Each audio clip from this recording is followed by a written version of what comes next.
गुरुदेवाय नमः। आप सभी को हमारा सादर प्रणाम। आज हम अद्भुत, आश्चर्यजनक किंतु सत्य इस पुस्तक के दूसरे भाग को सुनने वाले हैं।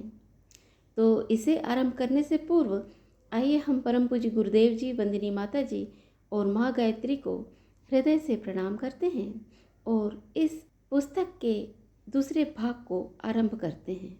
इस पुस्तक के दूसरे भाग का नाम है ऐसे थे पूज्य गुरुदेव।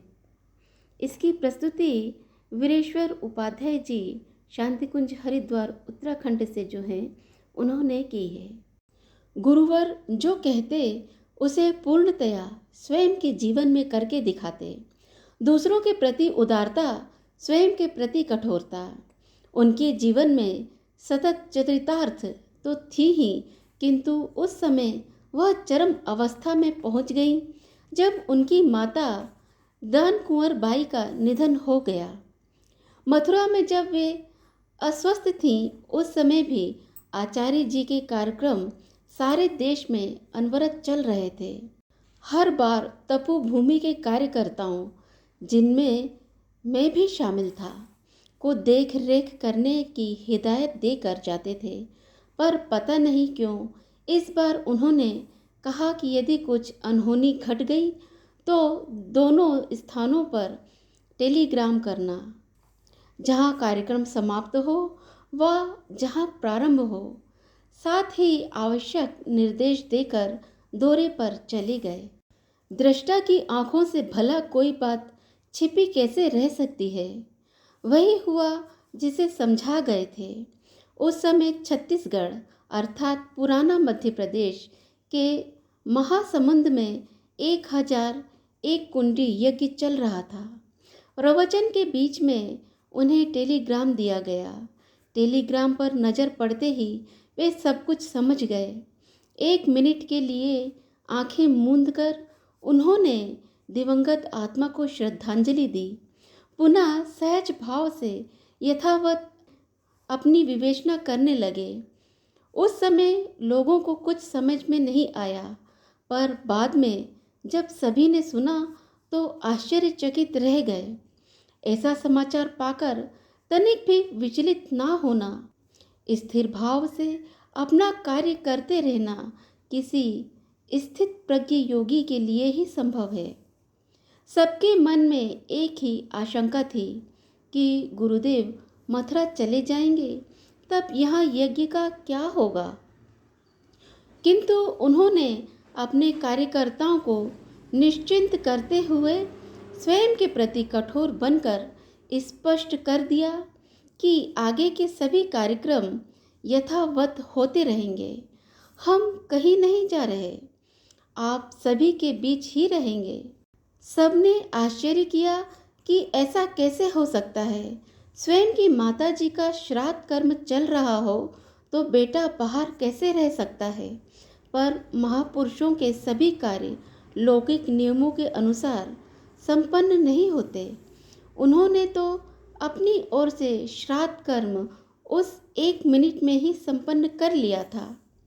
कार्यक्रम आयोजक प्रसन्न थे, क्योंकि इस स्थिति में भी पूज्यवर सभी कार्यक्रमों में उपस्थित रहे। उनका कोई भी कार्यक्रम स्थगित नहीं हुआ। सभी कार्यक्रम यथावत जारी रहे। अंतिम संस्कार के सारे लौकिक कृत्य वंदनीय माता जी द्वारा संपन्न हुए। इस संबंध में उन्हें सूक्ष्म संपर्क से निर्देश मिल गए थे। उनके निर्देशानुसार स्वजनों, परिजनों, आगंतुकों, इष्ट मित्रों की उपस्थिति में अंत्येष्टि संस्कार संपन्न किया गया। इसके बाद परम वंदनीय माता जी ने कम से कम 1 दिन के लिए इस असह्य दुख में पूज्यवर की उपस्थिति चाहिए। इसके लिए उन्हें मनाने हेतु मुझे जाने के लिए कहा गया। एक तरफ वंदनीय माता जी का सजल आग्रह, दूसरी ओर गुरु कार्य के प्रति पूज्यवर की दृढ़ निष्ठा। मैं हतप्रभ खड़ा सोच रहा था, क्या करूं।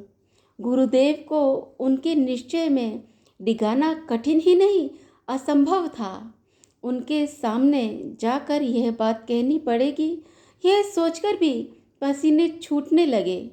बचने की कोशिश में मैंने कहा, बलराम जी को भेज दें, पर उन्होंने कहा उन्हें तो मना करेंगे, उनसे आग्रह करना, आने की आवश्यकता बताना उनके वश की बात नहीं, इसलिए तुम्हें ही जाना पड़ेगा।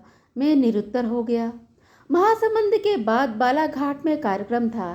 वहाँ यज्ञ स्थल में पहुँचा तो देखा पूर्णाहुति चल रही थी। इधर प्रोग्राम का क्रम भी शुरू हो चुका था। मुझे वहाँ देखकर पूज्यवर सब कुछ समझ गए। बोले, रास्ते में बात करेंगे, अभी जाकर नहा धो लो। स्नान ध्यान के बाद भोजन किया। मथुरा से बालाघाट पहुँचने में 2 रात्रि का जागरण था, मगर विश्राम का अवसर नहीं था, क्योंकि अगला कार्यक्रम जबलपुर में था और उन्हें तत्काल जबलपुर के लिए प्रस्थान करना था। गाड़ी में बैठकर गुरुदेव ने विस्तार से सारी बातें सुनी। इसके बाद मैंने माताजी का आग्रह सुनाया और निवेदन किया कि केवल 1 दिन के लिए चलें, ताकि स्वजनों, परिजनों, इष्ट मित्रों का शिष्टाचार किया जा सके। गुरुदेव कुछ गंभीर हुए। एक क्षण रुककर बोले, मैंने अपने बच्चों को समय दिया हुआ है, मैं अपने काम के लिए उनको निराश करूं, यह संभव नहीं। रही बात शिष्टाचार की, तो अब ताई जी के बाद घर में सबसे बड़ा मैं ही हूँ। मुझे किसी से शिष्टाचार निभाने की आवश्यकता नहीं। मैं जो कहूँगा उसी को पालन करना सबका कर्तव्य होगा। मैंने समझाने का प्रयास किया कि किसी कार्यक्रम को स्थगित करने की जरूरत नहीं होगी। जबलपुर के बाद बिलासपुर के निर्धारित कार्यक्रम के बीच 1 दिन खाली है, इसलिए जबलपुर का कार्यक्रम संपन्न कर तुरंत मथुरा की ओर प्रस्थान किया जाए, तो वहाँ सभी से मिलकर निर्धारित समय पर बिलासपुर पहुँच जाएंगे, या 1 दिन विलंब हो तो भाई लोग मिलकर संभाल लेंगे। दरअसल इस आशय की सूचना हमने बिलासपुर के कार्यक्रम आयोजक श्री उमाशंकर चतुर्वेदी जी को दे दी थी कि संभव है कि 1 दिन विलंब हो जाए। ऐसी स्थिति में आप लोग मिलकर संभाल लें, लेकिन यह बात मैंने गुरुदेव को नहीं बतलाई। इधर बालाघाट से रवाना होते समय बिलासपुर से चतुर्वेदी जी भाई साहब के सुपुत्र नरेंद्र जी आ पहुँचे। वे पूज्यवर को लेने आए थे। उन्हें देखते ही गुरुदेव बोल उठे, तू चल, मैं आ जाऊंगा। मुझसे बोले, कर दिया ना तूने लड़के को परेशान। आखिर निराश होकर मुझे अकेले ही लौटना पड़ा। ये प्रस्तुति श्री वीरेश्वर उपाध्याय जी की थी, जो कि शांति कुंज हरिद्वार उत्तराखंड से हैं। तो ऐसे थे हमारे पूज्यवर गुरुदेव जी। तो आज के लिए केवल इतना ही। इसके आगे हम फिर मिलेंगे इसके अगले अध्याय में, जिसका नाम होगा घट घट में बसे गुरु की चेतना।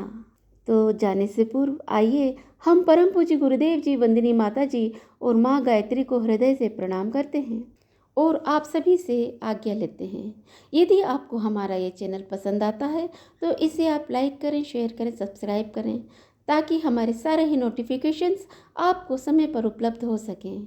यदि हमसे कोई भूल या चूक हो जाती है तो उसे आप क्षमा करें। तो अगली वीडियो के आने तक आप सभी को हमारा सादर प्रणाम।